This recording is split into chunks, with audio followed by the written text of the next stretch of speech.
Hello friends, आप सभी का स्वागत है आर के लर्निंग क्लासेस में। आज के इस वीडियो में हम 8th क्लास के पॉलिटिकल साइंस का फर्स्ट चैप्टर का सेकंड पार्ट करेंगे, जिसका फर्स्ट पार्ट ऑलरेडी हम कंप्लीट कर चुके हैं। आज हम सेकंड पार्ट करेंगे, तो चलिए शुरू करते हैं। इसे शुरू करने से पहले हम पिछला वाला देखते हैं कि हमने पहले क्या करा था, ठीक है, ताकि हमें याद हो जाए कि हमने क्या क्या करा था पहले। ठीक है, चलिए पहले उसे देखते हैं। ये देखो, हमने सबसे पहले देखा था कि संविधान किसे कहते हैं, संविधान के बारे में हमने जाना था। ठीक है, फिर हमने भारतीय संविधान के बारे में जाना कि भारतीय संविधान सभा का गठन कब हुआ, ठीक है, कैसे हुआ और किन पार्टियों के द्वारा हुआ। ठीक है, इस सब चीजों के बारे में हमने डिस्कस करा। ठीक है, और हमने ये देखा था, उसके बाद हमने ये देखा कि संविधान कई उद्देश्यों की पूर्ति करता है। वो उद्देश्य कौन कौन सी है। ठीक है, हमने देखा था कि संविधान जो है बहुत सारे उद्देश्यों की पूर्ति करता है, लेकिन मुख्य उद्देश्य क्या क्या है संविधान की, संविधान क्यों चाहिए हमें। ठीक है, ये सब चीजें हमने देखा था। संविधान के मुख्य उद्देश्य क्या क्या है, ये सब चीजें हमने देखा। ठीक है, आज हम देखेंगे कि भारतीय संविधान का मुख्य लक्षण क्या क्या है। ठीक है, तो चलिए शुरू करते हैं। स्वतंत्रता संघर्ष के दौरान राष्ट्रवादियों ने इस बात पर काफी विचार किया था कि स्वतंत्र भारत किस तरह का होना चाहिए। यानी जब हमें आजादी मिल रहा था, तब स्वतंत्रता संघर्ष के दौरान ही राष्ट्रवादियों ने इस बात पर विचार कर लिया था। ठीक है, जब हमें आजादी मिल रहा था, हम आजादी के लिए संघर्ष कर रहे थे, उस समय में ही स्वतंत्रता सेनानी थे, जो राष्ट्रवादी नेता थे, उन्होंने सोच लिया था कि स्वतंत्र भारत जो होगा वो किस तरह का भारत होगा। ठीक है, उसका माहौल क्या होगा और कैसा संविधान होगा, कैसे चलेगा भारत और किस तरीके से भारत का शासन प्रणाली होगा, ये सब चीजों का उन्होंने पहले ही सोच लिया था। इन्होंने, राष्ट्रवादियों ने, ठीक है, राष्ट्रवादी राष्ट्रवादी जो नेता थे, उन्होंने पहले इस चीज को सोच लिया था। ठीक है, ब्रिटिश शासन के अंतर्गत उन्हें जिन नियमों को मानना पड़ता था, वे उन्होंने खुद नहीं बनाए। ठीक है, जब हमारे यहाँ अंग्रेजों का शासन हुआ करता था, उस समय में जो नियम थे अंग्रेजों द्वारा लागू किए गए, जिसे हमें मानना पड़ता था, वे नियम हमने खुद ने नहीं बनाया था, अंग्रेजों ने बनाया था। और वे नियम जो थे वो बहुत ही कठोर थे और हमें हमारे पर थोपा गया था वो नियम, और हमें मानना पड़ता था। यदि कोई व्यक्ति वो नियम नहीं मानते थे तो उनको कड़ी से कड़ी सजा दी जाती थी, जुर्माना लगाया जाती थी। ठीक है, तो ये सब चीजें था। तो इसीलिए जो स्वतंत्रता सेनानी थे, उन्होंने पहले ही सोच लिया था कि जो हमारा भारत है वो किस तरह का भारत होगा, क्योंकि हमारे यहाँ जो अंग्रेजों का शासन था, तो उस समय में बहुत से कठोर नियम थे जो कि किसी भी भारतीय के हित में नहीं थे, अंग्रेजों द्वारा लागू किए गए कानून, जिसके कारण उनका शोषण होता था। और वो इस चीज को लेकर के बहुत ही नाराज थे कि मतलब अपने भारतीयों के ऊपर जबरदस्ती कर के लिए या फिर अन्य बहुत सारे कारणों से उनको पर जुल्म किया जाता था, शोषण किया जाता था भारतीयों का। ठीक है, तो इस चीज को लेकर के राष्ट्रवादी नेता थे, उन्होंने पहले ही सोच लिया था कि स्वतंत्र भारत जो है किस तरह का भारत होगा, वहाँ पे नियम कैसे होंगे, कायदे कानून कैसे होंगे। ठीक है, अब आगे देखते हैं। औपनिवेशिक राज्य के लंबे अत्याचारी शासन ने भारतीयों के सामने इतना जरूर स्पष्ट कर दिया था कि स्वतंत्र भारत को एक लोकतांत्रिक देश होना चाहिए, यानी स्वतंत्र भारत एक लोकतंत्र देश होना चाहिए। औपनिवेशिक राज्य के लंबे अत्याचारी शासन ने, जो हमारे यहाँ पे जो अंग्रेजों का शासन था, वो बहुत लंबे समय तक हमारे यहाँ शासन करते, पहली बात तो ये। और दूसरी बात ये है कि उन्होंने ये जरूर स्पष्ट कर दिया था उनकी अत्याचारी शासन ने कि जो स्वतंत्र भारत होगा वो क्या होगा, एक लोकतांत्रिक देश होगा। ठीक है, जहाँ पे सभी को अधिकार मिलेगा। उन्होंने इस बात को कैसे स्पष्ट कर दिया था, क्योंकि हमारे यहाँ पे अत्याचारी शासन थे, शोषण करते थे हमारे यहाँ हमारे लोगों को अंग्रेज। ठीक है, तो इसी वजह से जो हमारे राष्ट्रवादी नेता थे, उन्होंने सोच लिया था कि स्वतंत्र भारत एक लोकतांत्रिक देश होगा, वहां पर किसी भी तरह का तानाशाही या फिर किसी भी तरह का राजतंत्र जैसा व्यवस्था नहीं होगा, वो लोकतंत्र देश होगा जहाँ पे लोग के द्वारा चुने गए नेता सत्ता में आएंगे। ठीक है, अब अगला पॉइंट देखते हैं। स्वतंत्र भारत में सभी नागरिक को समान माना जाएगा और सभी को सरकार में हिस्सेदारी का अधिकार होगा।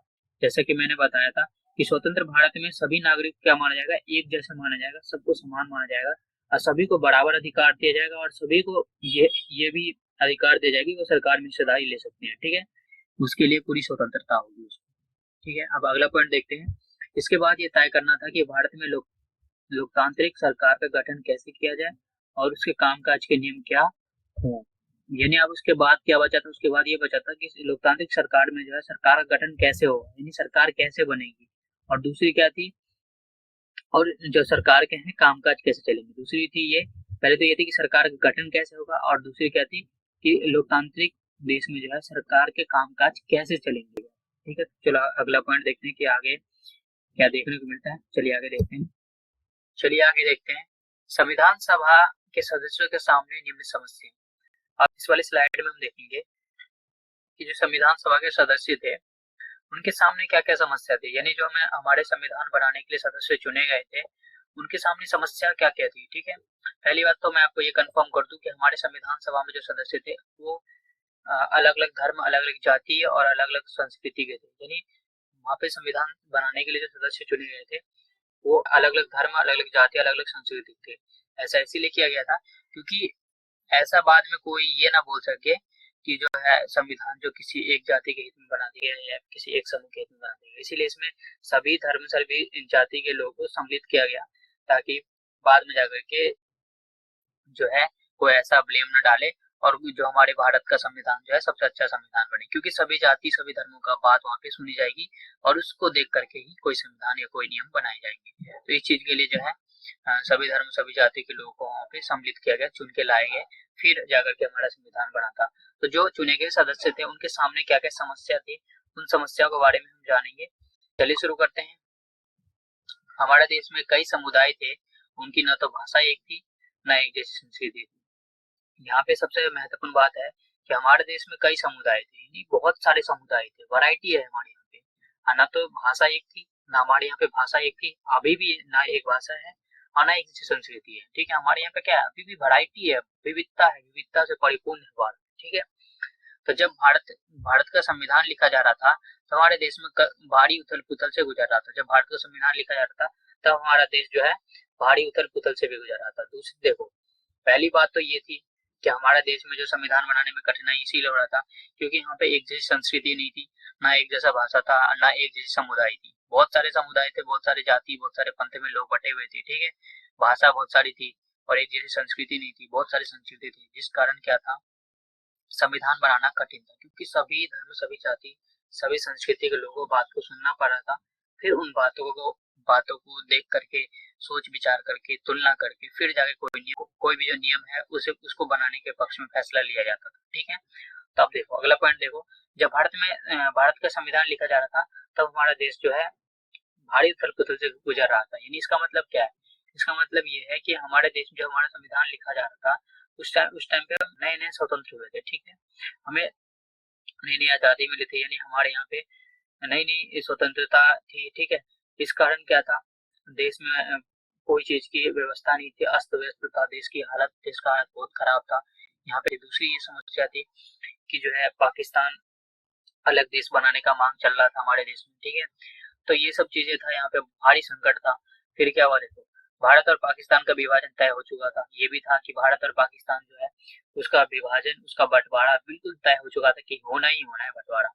ठीक है, और दूसरा क्या था, कुछ रियासत तय नहीं कर पा रही थी कि उनको उनका भविष्य क्या होगा, वे किधर जाएंगे। ठीक है, कुछ रियासत ये थे, क्योंकि जब हमारा भारत आजाद हुआ था उस समय में हमारे यहाँ बहुत सारी रियासत थे। ठीक है, तो बहुत सारी रियासतों में भारत बांटे हुए थे। छोटे छोटे रियासतों का मतलब होता है जैसे कि हमारा ये देखो, जैसे कि मान लो ये भारत है।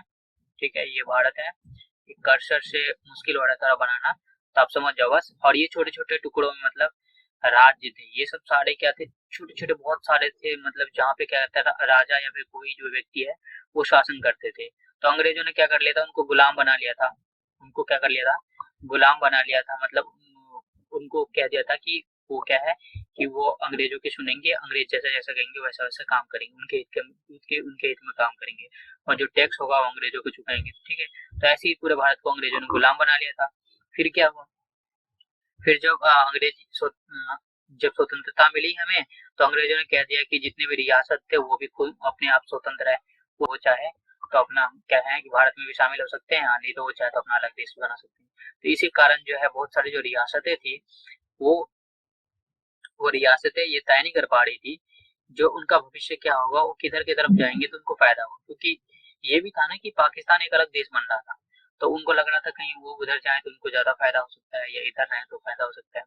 ठीक है, तो इस चीज को लेकर के वो काफी कंफ्यूज थे बहुत सारी रियासतें।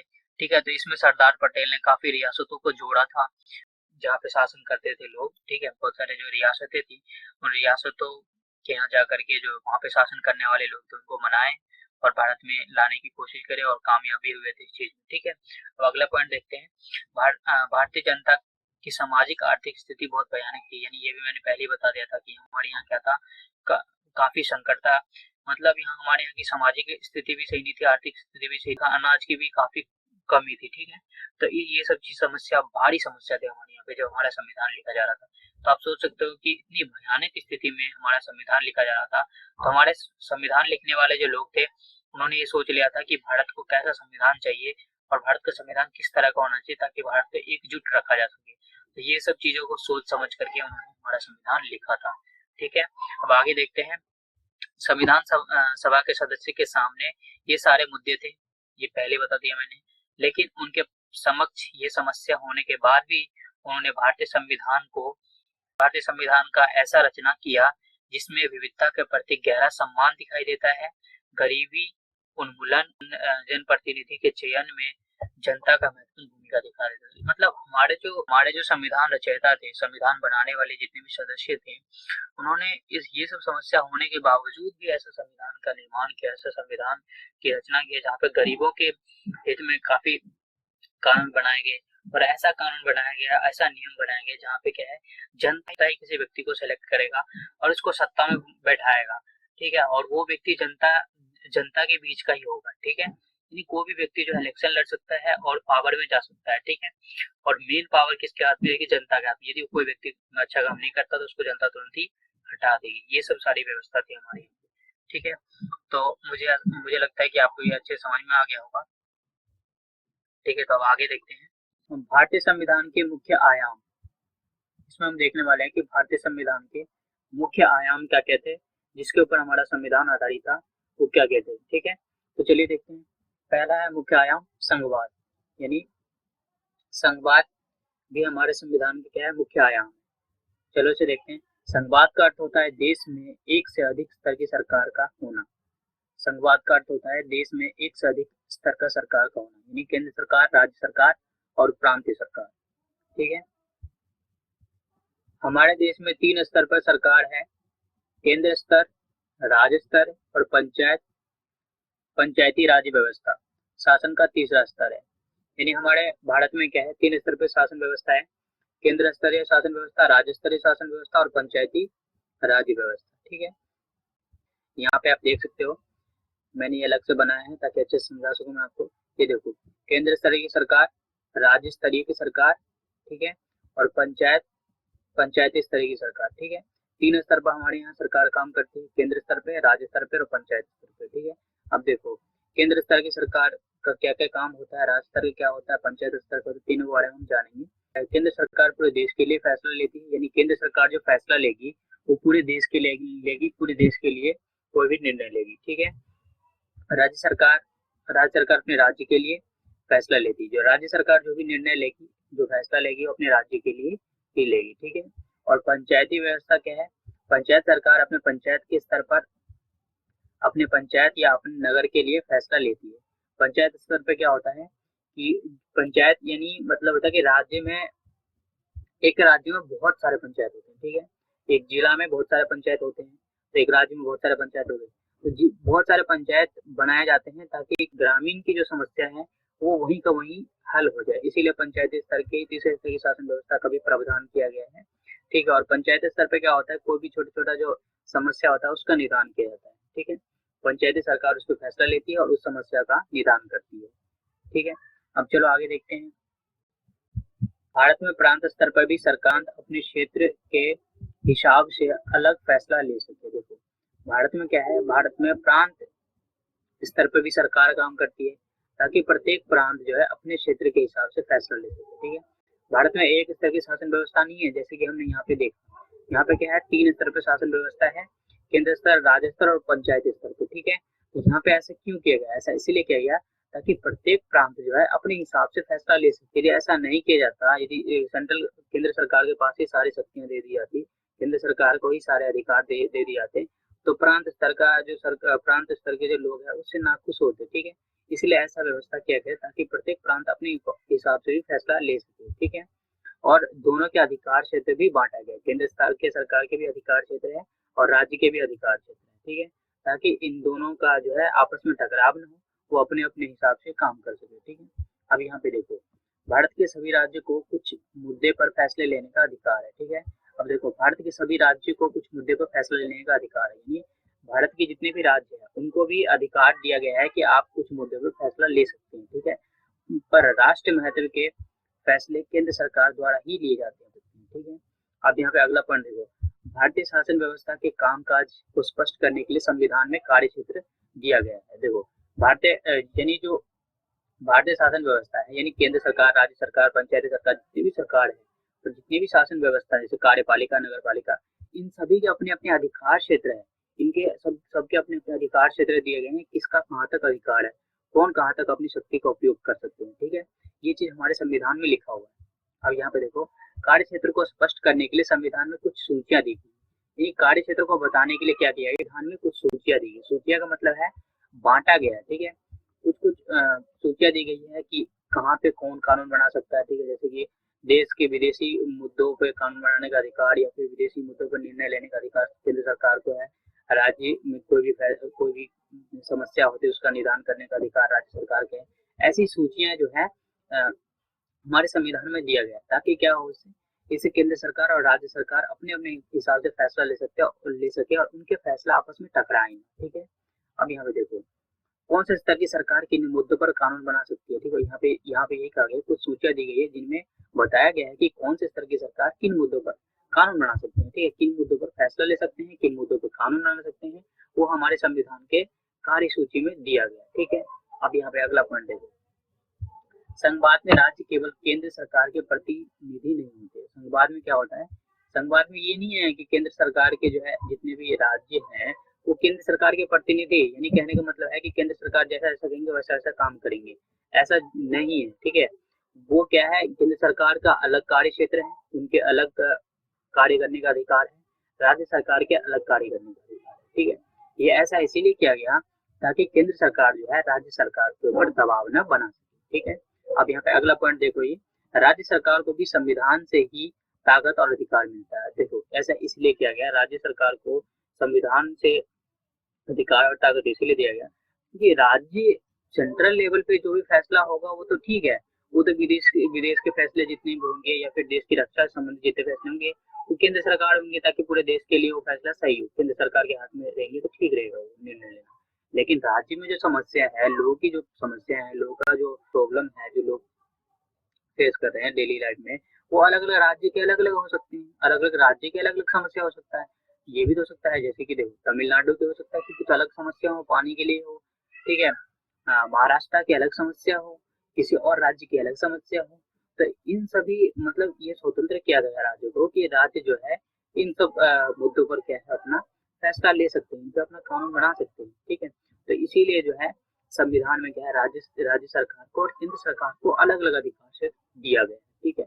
अब अगला पॉइंट देखो, संसदीय शासन पद्धति। संसदीय शासन पद्धति हमारे संविधान के मुख्य दूसरा आयाम है, ठीक है। अब यहाँ पे देखो, सरकार के सभी स्तर पर प्रतिनिधि का चुनाव लोग खुद करते हैं। इसमें क्या कहा गया, देखो सरकार के सभी स्तर पर प्रतिनिधि का चुनाव लोग खुद करते हैं, यानी जितने भी स्तर पर प्रतिनिधि काम करेंगे, ठीक है, प्रतिनिधि जनता का प्रतिनिधि काम करेंगे वो जनता के द्वारा ही चुने जाएंगे, ठीक है। हमारे यहाँ हमारे संविधान में ये लिखा गया है और ऐसा होता भी है, ठीक है। भारत का संविधान अपने सभी वयस्क नागरिकों को वोट डालने का अधिकार देता है। भारतीय संविधान क्या है, सभी वयस्क का कहने का मतलब है जिनकी एज 18 साल से ऊपर हो गई है उनको वोट देने का अधिकार देता है, चाहे वो स्त्री पुरुष कोई भी जाति को कोई भी धर्म को, सभी को वोट देने का अधिकार देता है।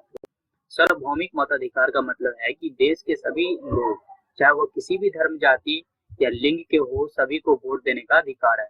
यही मैंने कहा अभी आपको, जिनकी एज 18 साल से ऊपर है उनको वोट देने का अधिकार है, वो अपना प्रतिनिधि चुन सकते हैं, ठीक है। जनता द्वारा चुने हुए प्रतिनिधि जनता के प्रति जवाबदेह होते हैं। अब जनता द्वारा जो चुने हुए प्रतिनिधि होते हैं, MP MLA जो होते हैं, उनको उनका क्या होता है, जनता के प्रति वो जवाबदेह होते हैं। ऐसा नहीं है कि कुछ भी काम कर देंगे वो और जनता उनसे सवाल नहीं करेगी, क्योंकि अगली बार उनको जनता 5 साल के बाद 5 साल के बाद चुनाव होता है। तो यदि कुछ गलत काम करते हैं, वो यदि सही काम नहीं करते हैं तो फिर जनता उनको वोट नहीं देगी, ठीक है। तो वो जनता के प्रति जवाबदेह होते हैं। यदि इस बार अच्छा काम नहीं करेंगे तो अगली बार जनता उनको वोट नहीं देगी। तो इसी चक्कर में क्या है, उनको दबाव रहता है, वो जनता के प्रति जवाबदेह होते हैं, जनता को उनको जवाब देना होता है, ठीक है। तो इसीलिए वो अपनी शक्ति का दुरुपयोग नहीं। संविधान के मुख्य 2 आयाम हम कंप्लीट कर चुके हैं, ठीक है। अब जो बच चुका है उसको हम अगले पार्ट में करेंगे, ठीक है, नहीं तो ये वीडियो बहुत लंबा हो जाएगा। यदि आपको वीडियो अच्छा लगता है तो लाइक कीजिए और कमेंट करके जरूर बताइए कि मेरा समझाया हुआ आपको समझ आया कि नहीं, ठीक है। Thank you for watching.